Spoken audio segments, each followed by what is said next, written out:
ഒരു കാലത്തും തിരഞ്ഞെടുപ്പിൽ ഒരു ധാരണയും LDFും ജമാഅത്ത് ഇസ്ലാമിയുമായി ഉണ്ടാക്കിയിട്ടില്ലെന്ന് മന്ത്രി MP രാജേഷ്. കൈലിയാട് KVUP സ്കൂളിൽ വോട്ട് രേഖപ്പെടുത്തിയ ശേഷം മാധ്യമങ്ങളോട് പ്രതികരിക്കുകയായിരുന്നു അദ്ദേഹം. 15-ാം വാർഡിലെ 2-ാം നമ്പർ ബൂത്തിലാണ് വോട്ട് രേഖപ്പെടുത്തിയത്. അച്ഛൻ ബാലകൃഷ്ണൻ മാമ്പറ്റ, അമ്മ രമണി ബാലകൃഷ്ണൻ എന്നിവർക്കൊപ്പം എത്തിയാണ് വോട്ട് ചെയ്തത്. രാവിലെ 9:30-യോടെയാണ് വോട്ട് ചെയ്യാനെത്തിയത്.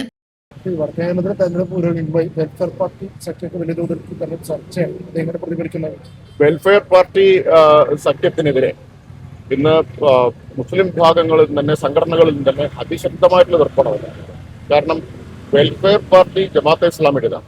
ജമാഅത്തെ ഇസ്ലാമി എന്ന് പറഞ്ഞാൽ RSSന്റെ ഒരു പ്രതിരൂപമാണ്.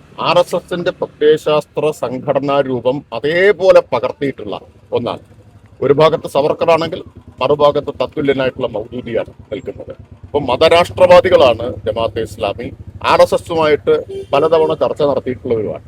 അപ്പോൾ ജമാഅത്തെ ഇസ്ലാമിക്ക് എതിരായിട്ടുള്ള ഒരു ഏകീകരണം ഇന്ന് മുസ്ലിം സംഘടനകളിൽ ഉണ്ടായിട്ടുണ്ട്. അത് ഈ തെരഞ്ഞെടുപ്പിൽ പ്രതിഫലിക്കും. ജമാഅത്തെ ഇസ്ലാമിയുമായിട്ട് കൂട്ടുകൂടുന്നത് UDFന്റെ രാഷ്ട്രീയമായിട്ടുള്ള അങ്ങേയറ്റത്തെ അധപ്പതനവും അപജയവുമാണ്.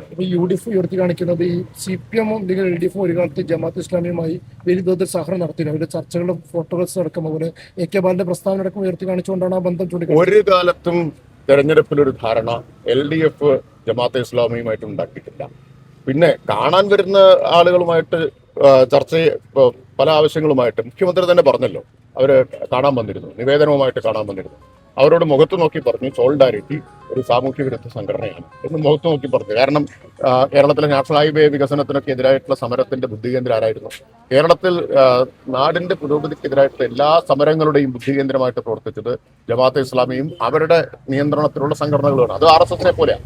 RSSന് പല പേരിലുള്ള മുന്നണി സംഘടനകളുണ്ട്. അതുപോലെയാണ് ജമാഅത്തെ ഇസ്ലാമിക്ക്. ഇവരാണ് കേരളത്തിന്റെ പുരോഗതിയെയും വികസനത്തെയും മുടക്കാൻ മുന്നിൽ നിന്നിട്ടുള്ളത്. അത് എല്ലാ കാലത്തും ചൂണ്ടിക്കാണിച്ചിട്ടുള്ളവരാണ് ഞങ്ങൾ.